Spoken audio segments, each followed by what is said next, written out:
Kerala police association സംസ്ഥാന സമ്മേളന വേദിയിൽ ADGP MR Ajith കുമാറിനെതിരെ PV Anwar MLA ഉന്നയിച്ച ആരോപണങ്ങളിൽ അന്വേഷണം പ്രഖ്യാപിച്ച് മുഖ്യമന്ത്രി പിണറായി വിജയൻ. ADGP കൂടി വേദിയിൽ ഇരിക്കുമ്പോഴായിരുന്നു മുഖ്യമന്ത്രിയുടെ ഈ പ്രഖ്യാപനം.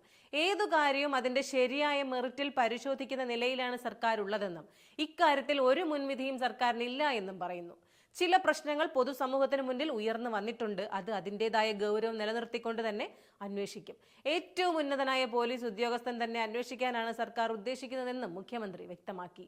പോലീസ് സേനയിൽ അച്ചടക്കം വളരെ പ്രധാനമാണെന്നും അച്ചടക്കത്തിന് നിരക്കാത്ത എന്തെങ്കിലും പ്രവൃത്തി ചെയ്താൽ ഒരു ഘട്ടത്തിലും വെച്ച് പൊറുപ്പിക്കില്ല, അതുമായി ബന്ധപ്പെട്ട നടപടികൾ പ്രത്യേകമായി ഉണ്ടാകും.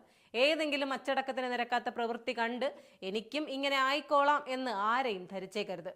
അതിന്റെ ഫലം തിക്തമായിരിക്കുമെന്ന് ഓർമ്മ വേണം, മുഖ്യമന്ത്രി ഓർമ്മിപ്പിച്ചു. പോലീസ് സേനയിലുള്ളവർ അച്ചടക്കത്തിന്റെ ചട്ടക്കൂടിൽ നിന്നും വ്യതിചലിക്കരുതെന്നും മുഖ്യമന്ത്രി ആവശ്യപ്പെട്ടു. കഴിഞ്ഞ കാലം പരിശോധിച്ചാൽ കേരള പോലീസ് സേനയിൽ വലിയ മാറ്റങ്ങൾ വരുത്താനായിട്ടുണ്ട്. രാജ്യത്തെ ഏറ്റവും മികച്ച സേന എന്ന നിലയിലേക്ക് കേരളത്തിലെ പോലീസ് സേന എത്തിയിരിക്കുന്നു. മുൻപ് ഇടയ്ക്കിടെ ക്രമസമാധാന നിലവിളികൾ ഉയരുമായിരുന്നു. എന്നാൽ ഭദ്രമായ സാമൂഹ്യ ജീവിതം നിലനിർത്താൻ പ്രധാനമായ പങ്കാണ് പോലീസ് സേനയിലെ ഓരോ അംഗങ്ങളും വഹിക്കുന്നത്. ശാസ്ത്രീയമായ കുറ്റാന്വേഷണത്തിനും പോലീസ് മികവ് തെളിയിച്ചു. കാലങ്ങളായി തെളിയാതെ കിടന്ന കുറ്റകൃത്യങ്ങൾ തെളിയിക്കാനായി. ലഹരി റാക്കറ്റുകളെ ഇല്ലായ്മ ചെയ്യാനും കേരള പോലീസിന് കഴിയുന്നുണ്ട്. സാമ്പത്തിക കുറ്റകൃത്യങ്ങളിലും ശക്തമായ നടപടികൾ സ്വീകരിക്കുന്നു. എത്ര ഉന്നതരായാലും മുഖം നോക്കാതെ നടപടിയെടുക്കാൻ പോലീസ് സേനയ്ക്ക് കഴിയുന്നുണ്ട്. ഇതെല്ലാം വലിയ മാറ്റങ്ങളാണ്.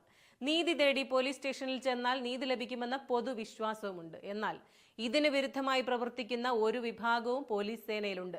പോലീസ് നേടിയ സൽപ്പേരിനെ ഇത്തരക്കാർ കളങ്കപ്പെടുത്തുന്നു. ഇവർ സേനയ്ക്കാകെ അപമാനം വരുത്തിവെക്കുന്ന തരത്തിൽ പ്രവർത്തിക്കുന്നു. ഇത്തരക്കാരെ സംബന്ധിച്ച് സർക്കാരിന് കൃത്യമായ വിവരവുമുണ്ട്. ഇത്തരക്കാരെ പോലീസ് സേനയ്ക്ക് വേണ്ട എന്നതാണ് സർക്കാർ നിലപാട്.